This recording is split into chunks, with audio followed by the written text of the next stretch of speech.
Bueno, pues nada, si les parece entonces vamos a empezar con nuestra tertulia sobre los premios Nobel 2020 y vamos a empezar por el de Fisiología y Medicina, que pues se anunció el lunes. Los ganadores son Harvey Alter, Michael Houghton y Charles Rice por básicamente el descubrimiento del virus de la hepatitis C, de todo el proceso de darse cuenta de que era un virus nuevo, que esto puede parecer un poco, una cosa un poco trivial, pero no lo es en absoluto, ¿no? Un virus no es algo que se vea, sobre todo en los años 60, 70, cuando se hicieron muchos de estos trabajos. Y tú solo sabes que hay una enfermedad, hepatitis, pues quiere decir, pues eso, que te duele el hígado, básicamente, ¿no? Los nombres a veces de la enfermedad en medicina es, pues laringitis es que tiene la garganta irritada, ¿no? Hepatitis, pues que tiene un Mm. problema en el hígado. Pero hay una tendencia a pedir esto, ¿eh? Que conste. O sea, los médicos están en parte molestos, sobre todo los estudiantes de medicina, porque todas las enfermedades o los síndromes sean referencia al nombre del descubridor, ¿no? Mm. Esto no acaba de gustar porque implica una labor memorística mucho más fuerte. Si de repente te dicen hepatitis de causa autoinmune, pues tú sabes que es una inflamación del hígado, pues un poco por la etimología de hepatitis, y luego de causa autoinmune, pues ya te está diciendo el origen, ¿no? Es que tu sistema inmunitario está atacando a tu hígado por el motivo que sea. De alguna forma, pues esto es algo mejor que si te digo síndrome de Borjave, y es que se te ha perforado el esófago por vómitos repetidos. O sea, es mucho más difícil sacar esa conclusión. Mm. Claro. Bueno, de todas formas, no sé, el tema de tener que memorizar nombres y cosas hoy en día, habiendo Google, pues no parece un problema tan serio como a lo mejor lo era antes, ¿no? Que igual un estudiante tenía que aprenderse de memoria un montón de cosas. No sé, supongo que seguirá habiendo muchas cosas que aprender de memoria, pero que igual no será ahora ahí el centro En del medicina asunto. lo es, en medicina Sí, lo es. Y en el MIR si te ponen síndrome de, pues no sé, Pepito Pérez, tú tienes que saber perfectamente qué es eso. O, no ya, sé, pues síndrome de Rokitansky, pues tienes que saber qué es eso. Es un lío. ya. Pero bueno, lo Sí, que sí la que... memoria es imprescindible, siempre. O Mm, sea, si no tenemos memoria, ante un problema difícil, muchas veces tenemos que analizar todas las posibilidades. Y analizar todas las posibilidades requiere una cierta memoria de todo lo que hay mm. detrás de cada una de esas posibilidades. Si tú solo conoces 3 términos, 3 posibilidades, pero otra persona conoce 7, es más probable que logre la solución el que conoce 7 que el que conoce 3. O sea, la memoria es absolutamente prescindible. Mm. Tener Google no te va a ayudar. O sea, tú a Google no le das un problema y automáticamente te da la respuesta. Muchas veces tú tienes que usar tu propia memoria y tu propio conocimiento y tu dominio de ciertas herramientas para atacar ese problema con la ayuda de Google. Ahora está Pero muy de moda decir que, bueno, si eres creativo ya eso llega y no necesitas memoria para nada, pero no es cierto. Como dice Francis, necesitas tener a mano conceptos. No puedes sentarte y decir, voy a buscar de forma totalmente aleatoria conceptos por aquí. No, tienes que haberte sentado, haber priorizado ya de forma, pues en cierto modo, subconsciente los conceptos que creías que eran más relevantes, quedarte con ellos y luego tenerlos para ir manipulando, ¿no? Ir creando. Lo que sí que quiero comentar es que Héctor ha dicho que por aquel entonces, ya a principios del siglo pasado, que fue cuando empezaron estos descubrimientos que terminarían hace unos días con el Nobel, se entendía que había una hepatitis y bueno, pues que era una inflamación del hígado un poco indefinida. Lo cierto es que ya había conocimiento de al menos 2 virus que producían hepatitis, del virus de la hepatitis A y el virus de la hepatitis B, y esto es muy importante para entender cómo se descubre el C, pero aparte ya había conocimiento de que las hepatitis, que como hemos dicho es una inflamación del hígado, pueden producirse por muchos otros motivos. Pueden producirse, pues como decía, por motivos autoinmunes, porque tu sistema inmunitario ataque a tu propio hígado, pueden producirse por el consumo de determinadas sustancias, en fin, hay una gran variedad. Y esto es Claro. algo relevante para entenderlo, porque lo que encontramos es que en este contexto parecían tener determinado ya el origen, ¿no? De las hepatitis que eran infecciosas. O sea, las hepatitis que podían contagiarse una persona a otra. No se puede contagiar una de origen autoinmune, porque es tu sistema inmune el que está fallando y está atacando mal, al menos a priori, pero sí se puede contagiar una viral, ¿no?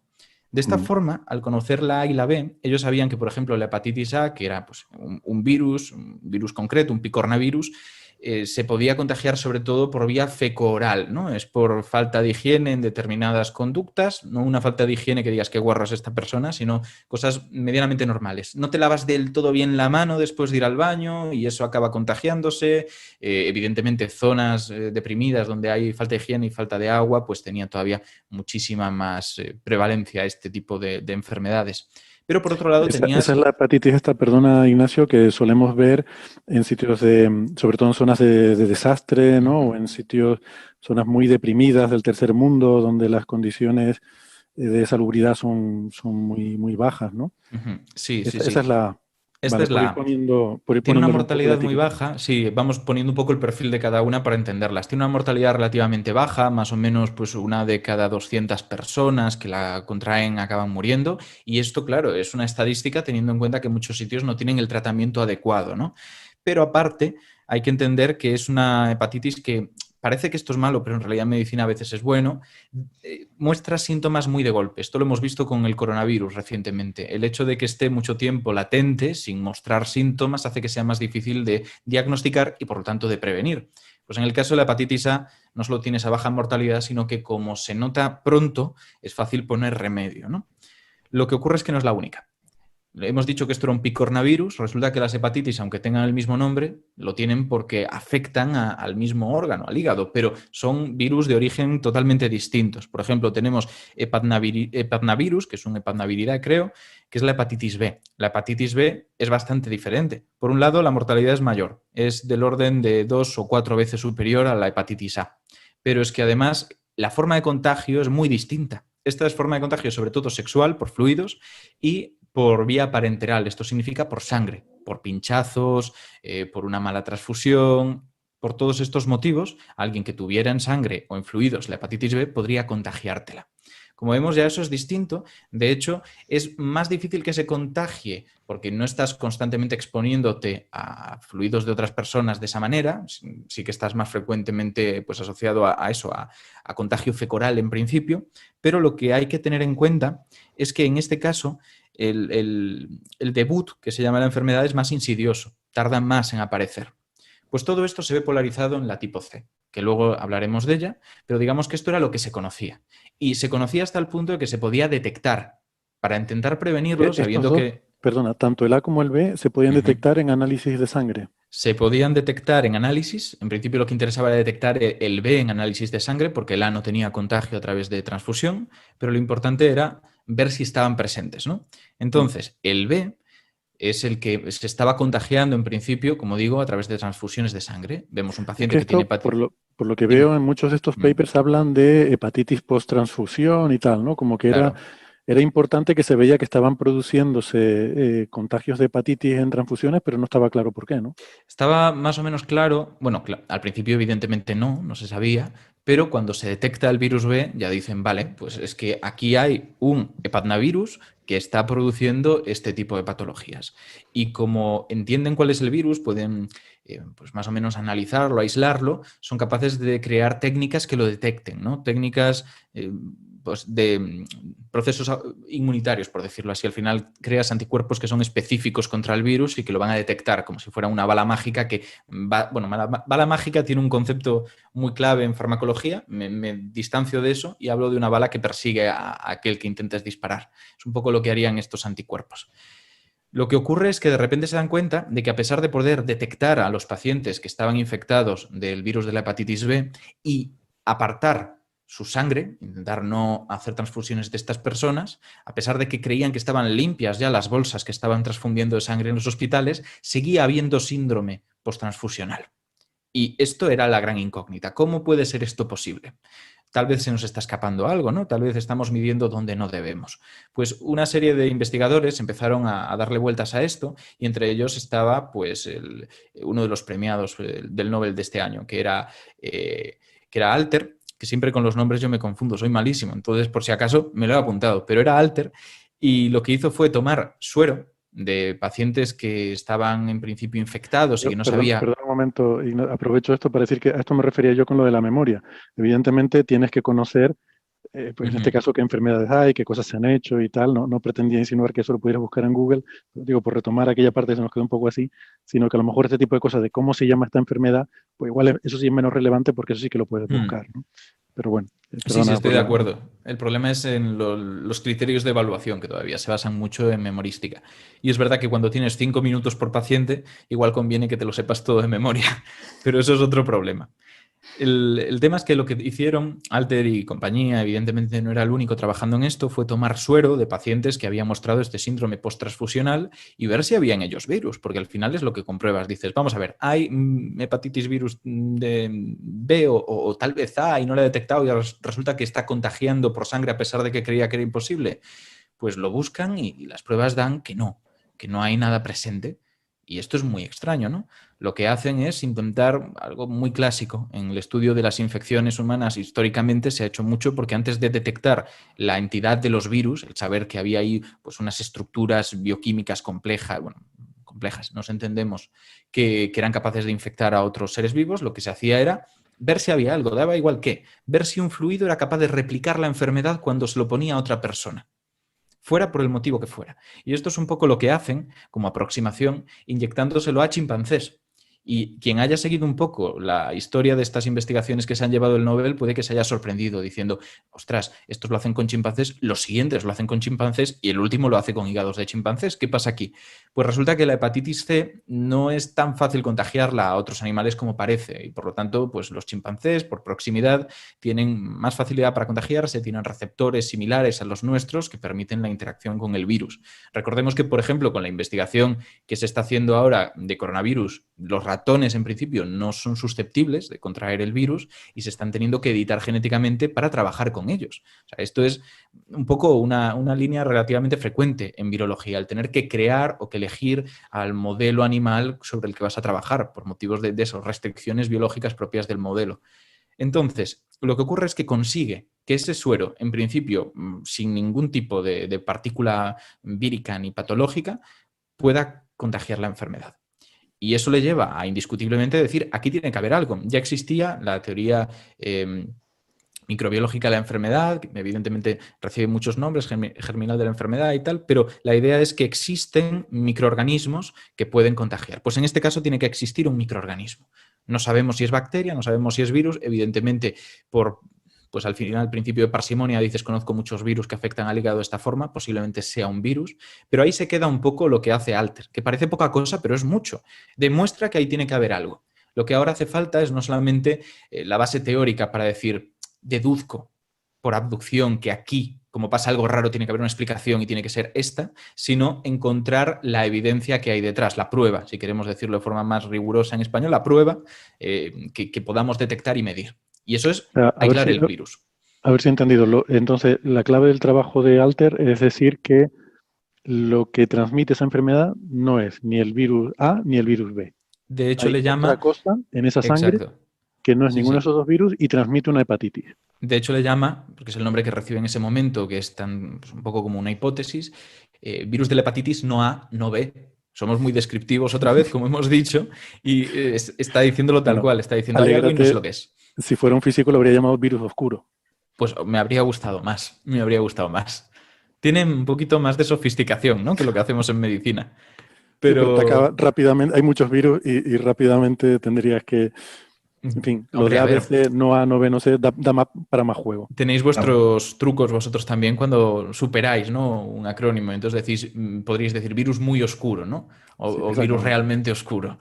Mm. Pero lo importante en este caso es que ya tenemos un poco la sospecha de dónde está el enemigo y que tiene que existir. Ahí hay algo. Ahora lo importante es saber cómo detectarlo, ¿no?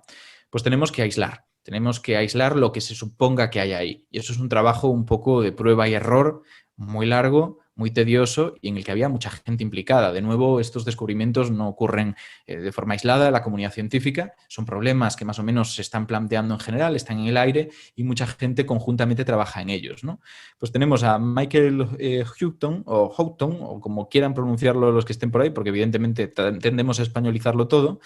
Y Yo este apellido lo he visto pronunciado de varias formas, ¿eh? Y de hecho, al anunciar el premio, vi que la persona que lo anunciaba decía Houghton, Ujú. Y luego he visto algún otro vídeo en el que se habla de Houghton. Entonces, quizás a lo mejor hasta dependa del acento, ¿no? Si es británico, Mm. si es Puede americano. ser, puede ser.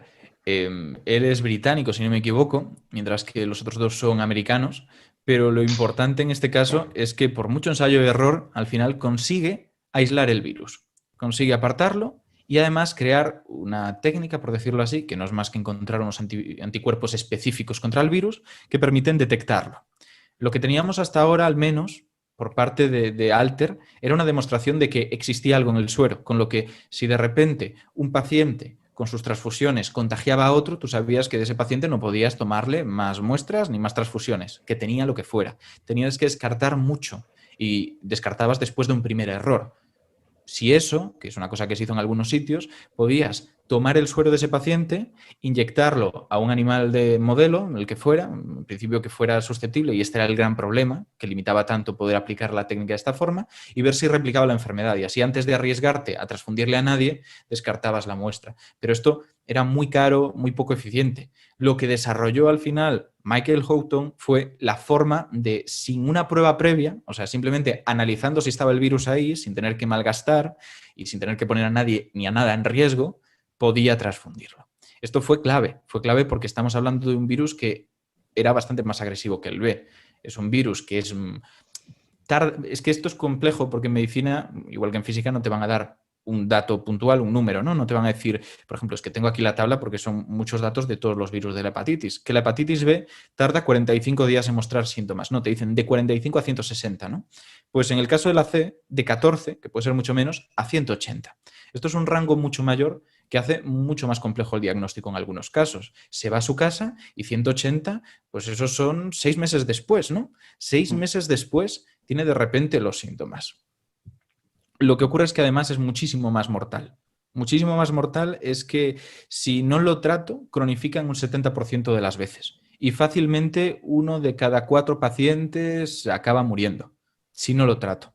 Es serio. Y acaba muriendo además de cosas complejas, porque a diferencia de la hepatitis A, que no suele tener otras enfermedades asociadas más allá de la hepatitis, esto puede producir fallo hepático, se te para bueno, no en el momento, pero se te para de golpe cuando llega el momento, puede producir cirrosis, que al final se va a fibrosar incluso el hígado perdiendo su función, y sobre todo puede producir cánceres específicos, como el hepatocarcinoma. Entonces, esto es ya muy grave. Si lo dejas ir, es una enfermedad que va a acabar contigo.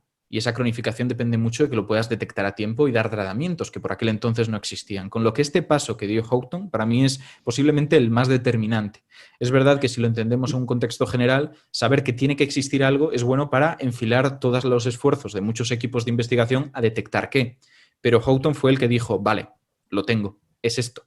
Y ya le podemos poner nombre. Y ahí, pues, hepatitis C, empezamos a investigar ya y empezamos a analizar su ADN. Bueno, su ARN en este caso, porque la hepatitis B era un ADN. En este caso no tenemos un hepatnavirus, tenemos un flavivirus y ya pues es ARN como el coronavirus que tenemos dando vueltas por aquí. Y una pregunta, ¿y este virus de forma normal, aparte de en transfusiones y operaciones y tal, cómo se transmite? Es igual que el B en ese aspecto. Es un Igual que virus el que B se por fluidos. transmite por fluidos, que al final vamos a decir, pues eso, por contagio sexual o contagio parenteral. Suele ser muy frecuente en lo que, porque siempre utilizamos, no eufemismos, pero sí palabras muy medidas en medicina, usuarios de vías por droga parenteral, que viene a ser gente que consume drogas pinchándoselas. Esto es muy frecuente que tengan este tipo de problemas por compartir jeringuillas, por estar trabajando con materiales que no están desinfectados y que entran en contacto con la sangre. Y, por supuesto, si decimos que va por vía sanguínea, por decirlo de esta forma, el parto es otro momento bastante grave en el que puede ocurrir. En el parto hay desgarros en el canal del parto y hay exposición de las mucosas y de una serie de estructuras que son más susceptibles a contraer el virus. Por ejemplo, yo puedo poner así un poco como historieta, para que os hagáis una idea de hasta qué punto esto se tiene mucho cuidado. Una vez que, como estudiante de medicina en prácticas, entré en un quirófano, no sabíamos muy bien las características del paciente, porque ahí pues, te tratan como ganado, es una de estas cosas que intentamos luchar porque mejoren los que hemos hecho medicina, y vimos al paciente que tenía pues, un problema en concreto asociado con la vesícula biliar, que tenían que extraérsela por la partomía, que es introducir una serie de cámaras y objetos para poderla cortar y extraer. Lo que pasa es que a mitad de operación nos dimos cuenta que la gente estaba teniendo muchas medidas de seguridad, ¿no? Los médicos y las enfermeras que estaban alrededor del paciente llevaban pues, las campanas estas como si fuera de acetato, de plástico transparente, para evitar que les salpicaran cosas, llevaban gafas debajo de ellas, había una protección notablemente superior a la que solía haber en este tipo de boxes. Y preguntamos, cuando nos hicieron un poquito de caso, porque evidentemente tampoco vas a molestar al cirujano en una situación así, y nos dijeron que es porque tenía hepatitis B. A nosotros nos sorprendió que los estudiantes no tuviéramos ninguna protección extra, más allá de lo básico, por mucho que estuviéramos en segundas filas, pero hace ver hasta qué punto por las mucosas puede llegarse a contagiar este virus. Estás abriendo a alguien, va a haber sangre, va a haber una serie de fluidos que escapen y puede ser peligroso. Con lo que estamos hablando de un virus que hay que tener mucho cuidado, un virus que afecta a... Bueno, ha habido números bastante distintos entre las distintas notas de prensa que han salido por ahí, bueno, notas de prensa, artículos. Por ejemplo, algunos decían que había unas 170 millones de personas infectadas todos los años, o sea, una prevalencia de esto en el mundo constantemente. En realidad, la cifra real, por lo que yo he podido ver, por estudios un poco más rigurosos, es de 70.000, pero es verdad que se va alternando y si lo buscamos en libros de texto también hay esta discrepancia. Y por otro lado, que mata a unas 400.000 personas al año. No es poco en absoluto, sobre todo sabiendo que ahora tenemos tratamientos para este virus, que a raíz de los estudios, ¿no?, que luego comentaremos de Rice, podemos tratarlo con pues, antivirales y interferón y otra serie de coadyuvantes. Creo que has dicho vacuna, Héctor. Preguntaba, ¿no?, si también tenemos vacunas contra estos virus. Contra el virus de la hepatitis C, no. A diferencia del virus de la hepatitis A y de la hepatitis B, el de la hepatitis C sigue sin vacuna. Y uno de los motivos es porque es un virus ARN. Ya comentamos aquí que los virus ARN mutan más y eso significa que es complejo poder hacer una vacuna que perdure en el tiempo, porque en cuanto el virus mute lo suficiente ya va a perder su eficacia contra él. Pero, por ejemplo, los coronavirus también son ARN y mutan mucho y no mutan tanto. Creo que aquí, me parece que fuiste tú, comentaste una vez que tienen un mecanismo de seguridad en la replicación para reducir esas mutaciones, ¿no? Sí, el genoma del coronavirus es especialmente grande para ser un coronavirus. O sea, estamos hablando en todo caso del SARS-CoV-2, pues es notablemente grande. En el caso del virus de la hepatitis C, digamos que no tienen estos mecanismos que hacen más voluminoso la secuencia genética del coronavirus que nos está afectando ahora y que por lo tanto pues, no le permiten tener esa estabilidad. Mutan lo suficiente como para que haya muchas cepas, muchas variantes y que la vacuna pues dependa de la capacidad de mutación de este virus. Cuando hablamos del coronavirus y de la eficacia que puede tener la vacuna a largo plazo, nos referimos sobre todo a que nuestro sistema inmunitario recuerde durante tiempo suficiente que ha pasado ese virus por él, no a que el virus vaya a mutar para escaparse de nuestro sistema inmunitario. En este caso no nos preocupamos ya de eso. Sabemos que por poco que recuerde nuestro sistema inmunitario al virus de la hepatitis C, nuestras vacunas van a durar menos por motivos del propio virus, de su propia dinámica. Sí, de que cambie, ¿no? Claro. Y otra pregunta, cuando mencionaste antes transmisión en el parto, ¿estás hablando de transmisión de la madre al bebé o de transmisión entre los profesionales que están asistiendo al parto? De la madre al bebé. Evidentemente los profesionales, si hay sangre y no tienen cuidados, pues puede ocurrir. Cierto, quería comentar el tema este del virus de la hepatitis C. El genoma del virus de la hepatitis C es un genoma de ARN lineal de unas 10.000 bases. El genoma de referencia son 9.646. Los coronavirus en general, no solo el SARS-CoV-2, todos tienen del orden de 3 veces más, del orden de 30.000. Eso que parece que es una diferencia pequeña, es un factor de 3, es una diferencia terrible en un virus que se replique mucho, porque por mutaciones rápidamente se volvería inviable, ¿no? Entonces, los coronavirus pueden tener un ARN que es extremadamente largo comparado con el resto de los virus de ARN. El virus de la gripe ronda los 15.000 bases, o sea, es muy, muy difícil superar 20.000 bases en ARN si no tienes varias proteínas específicamente dedicadas a corregir. Proteínas que se acercan a la zona en la que el ribosoma está replicando las proteínas y que está comparando lo que ya tiene, trozos de lo que ya tiene, con lo que se está generando con objeto de corregir errores, ¿no? Entonces, el coronavirus SARS-CoV-2 tiene un par de proteínas importantes implicadas en eso y alguna proteína que está relacionada con otras proteínas que también actúan de correctoras en las células humanas, en las eucariotas, ¿no? Con lo que tiene varios mecanismos de corrección. Ha habido intentos de atacar con fármacos esos mecanismos, pero todavía ninguno ha sido exitoso. O sea, 20.000 bases, 10.000 bases, estamos moviéndonos en el terreno de los ordenadores de los años 80 con 20K, 30, 48K como el Spectrum, ¿no? Bueno, tienes que Es el multiplicar por orden de la 4 porque las bases son 4 y los bits son 2. Sí. Pero bueno, sí, Bueno, son tamaños similares, pero hay que recordar de eso, ese que orden. los coronavirus y en general los virus de ARN también son complicados, es decir, utilizan no solo un único marco de lectura, sino utilizan más de un marco de lectura, es decir, tienen más genes de los que caben en esos 30.000, ¿vale? Porque tú sabes que los genes se codifican con tripletes, con codones de 3 letras. Entonces tú empiezas de 1, 2, 3, 4, 5, 6, 7, 8, 9, pero también puedes empezar 2, 3, 4, 5, 6, 7. O sea, puedes empezar desplazando. Y este tipo de virus suele aprovechar ese mecanismo para introducir una mayor diversidad de genes que codifican cosas, ¿no? Con lo que tienen más de lo que incluso cabría en su propio ARN. Bien. Pues nada, si no hay más preguntas, Ignacio, Pero entonces... hay más, sigo entonces, ¿no? Sí. O sea, no hemos acabado con medicina porque es largo. Como es una historia al final lineal, pues hay que llegar al último descubrimiento que consideran premiable. Sí que voy a decir una cosa. He dicho antes sobre un 30% si no tratas este virus.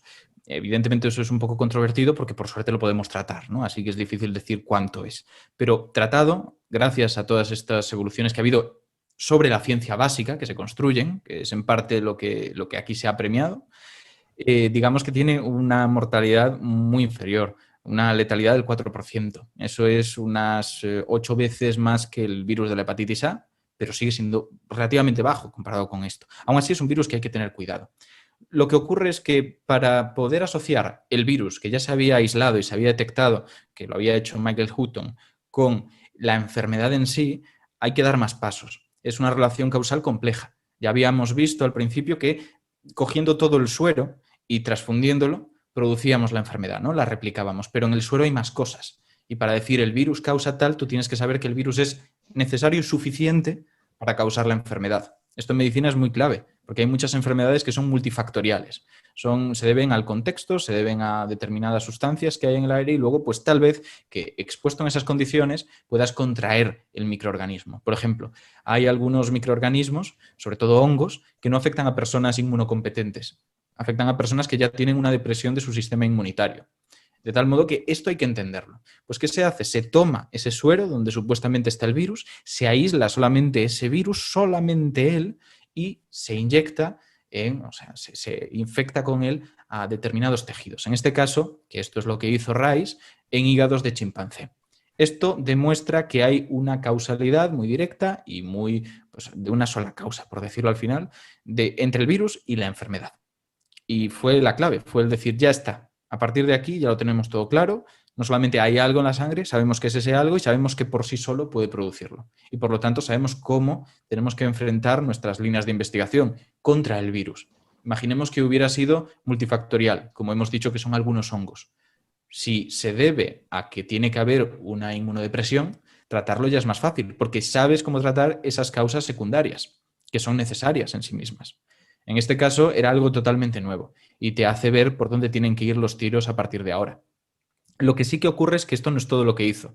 Aparte de eso, hizo una investigación mucho más en profundidad del ARN de este virus para entenderlo, para ver cómo se iban expresando distintas partes de él y fue también muy determinante para comprenderlo como lo comprendemos hoy.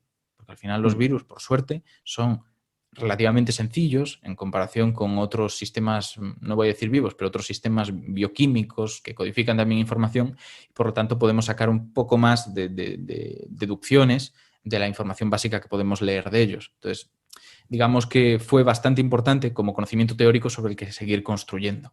Y esto es lo que se premia. Se premia este trinomio entre los tres, ese Alter, Hutton y Rice, porque sin los tres es verdad que no habríamos llegado a lo que tenemos ahora, no habríamos bajado al 4%, no habríamos bajado el contagio, que también era de un 30% de las transfusiones, a un casi cero. Ahora mismo no hay riesgo. El síndrome posttransfusional en el primer mundo no existe.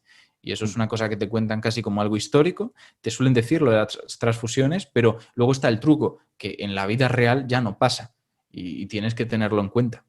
Pero eso vale la pena explicarlo. Es decir, antes, en los años 70, cuando a ti te operaban o te hacían una transfusión de sangre, tenías un riesgo alto de que pillaras una hepatitis. Eh, eso era así. Parece, Es muy grave. Es sí, que, claro, una cosa seria. Y es yo uno tengo de una estos pregunta. premios, sí, ahora te dejo, solo voy a decir que es uno de estos premios que es evidente lo merecido que es. No solamente que sea muy interesante, han descubierto un virus nuevo, o han descubierto un virus nuevo y ya veremos cómo lo tratamos. No, es que por el hecho de descubrirlo, y descubrirlo de forma además como muy ordenada, es menos lioso el desarrollo científico que hubo aquí comparado con el de otras enfermedades, pues llegamos a una conclusión, llegamos al tratamiento, llegamos a la prevención y es sorprendente el cambio social que ha implicado. Ujú. Mm.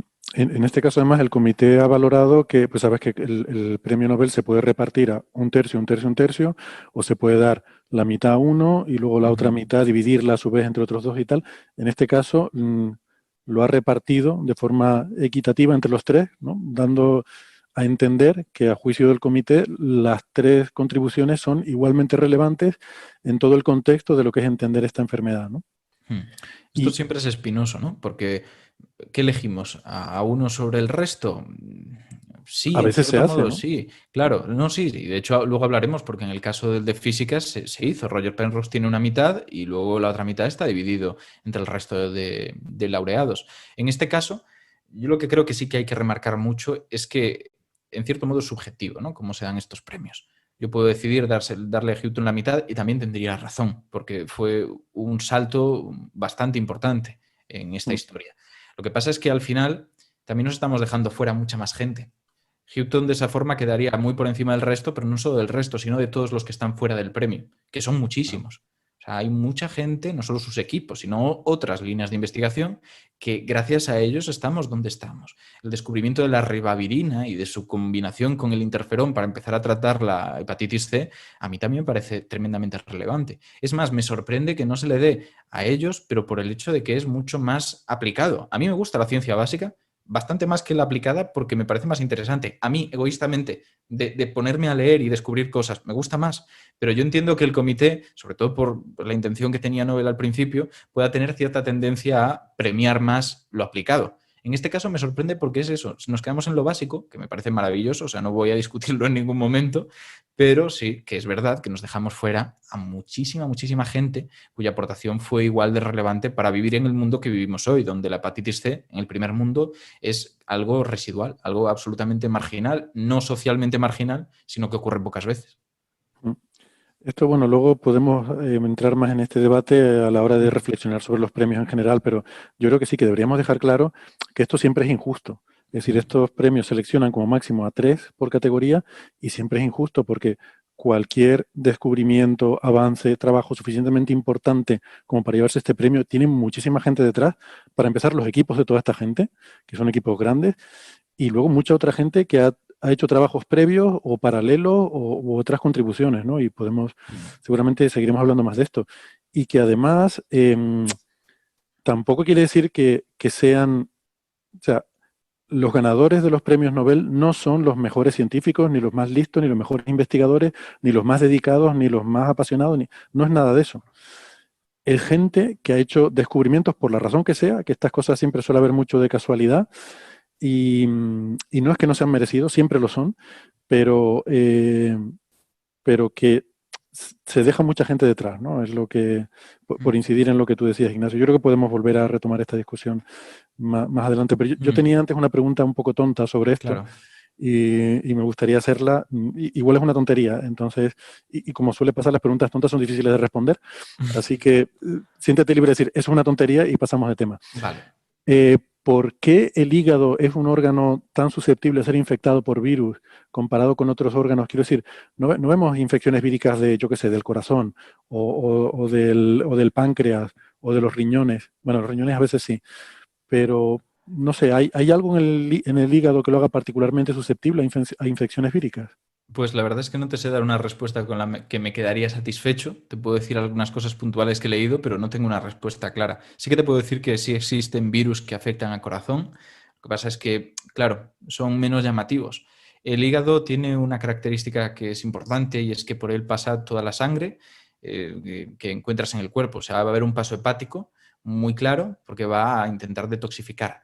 Es más, se tiene en cuenta en farmacología. No es lo mismo que tú administres algo que va a ser metabolizado en el hígado, porque sabes que va a pasar por el hígado rapidísimamente, y que a partir de ese metabolismo se convierta en el principio activo que realmente quieres usar para tratar el cuerpo, que tú ya des el principio activo. Si lo das y sabes que lo va a metabolizar, te vas a quedar sin fármaco. O sea, es un órgano que está muy presente en la circulación sanguínea y que, por lo tanto, entiendo que puede relacionarse con esto. Desde luego hay otros motivos, seguro, y ya digo que no me quedo satisfecho con la respuesta. Puedo buscarlo y os doy una respuesta, ya sea la próxima vez que venga yo, o os la escribo y la contáis. Vale. Muy bien. Y seguramente eso tiene mucho que ver, porque claro, es un sitio por el que pasa toda la sangre y se está filtrando, entonces es muy fácil que queden ahí residuos de virus, ¿no? Hay muchos virus que atacan células del sistema sanguíneo, ¿no? Tanto en las venas como en el corazón, etcétera, y en muchos órganos, ¿no? Pero un lugar por el que lo que haya en sangre pasa sí o sí es el hígado. Entonces es muy fácil que por ahí se cuelen virus y cosas por el estilo. Claro. Después, en tema que estáis comentando de los premios Nobel, recordad una cosa muy importante. El premio se da a una persona, a 2 o a 3 por un tema, o se reparte en 2 temas. 2 temas diferentes, con 2 coletillas. Para una persona y 2, o para una persona y otra, ¿no? Entonces, cuando se reparte, si hubiéramos separado el premio de Alter, es decir, tenía que decir a Alter por haber descubierto tal y cual, y a Houghton y a Rice por haber descubierto otra cosa, ¿vale? Y tiene que haber como claridad de que son cosas distintas, porque si es lo mismo, por haber descubierto la primera parte de Bonito, y el segundo por haber conocido la segunda parte de Bonito, pues no, porque pues le da el premio por Bonito, ¿no? O sea, entonces, si tienen que ser temas claramente diferentes para que se haga esa partición, ¿eh? Claro. Si no, directamente se pone una única coletilla y se les coloca por iguales, porque en principio no se hace esa diferencia. El año pasado el de física fue muy curioso, con exoplanetas y cosmología, ¿no? O sea, por una parte se dividió la mitad de exoplanetas y se dividió en 2, ¿no? A Didier Maillot y Kellogg. Y por otra parte, el de cosmología Peebles.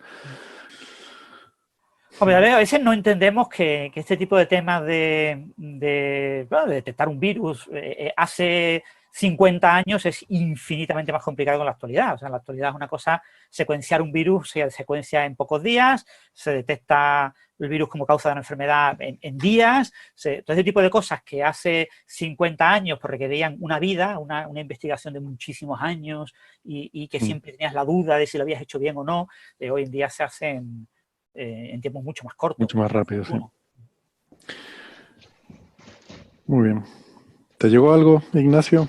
Está llegando todo. Como he empezado la carrera este lunes, pues los libros, pedirlos por Amazon e ir esperando a que lleguen todos. Estás estudiando filosofía. Ay. Estoy intentándolo. ¿Qué pasa? ¿Qué pasa con la filosofía? No, está perfecto. Ah, vale. Ya pensaba. Yo también, de hecho, estoy haciendo mi doctorado en filosofía, sí. Qué bueno. Yo estoy empezando, soy un pollito aún, pero bueno, que me he Gastón, matriculado. tú no has hecho la carrera, ¿no? De filosofía, solo vas a hacer el doctorado, ¿no? Sí.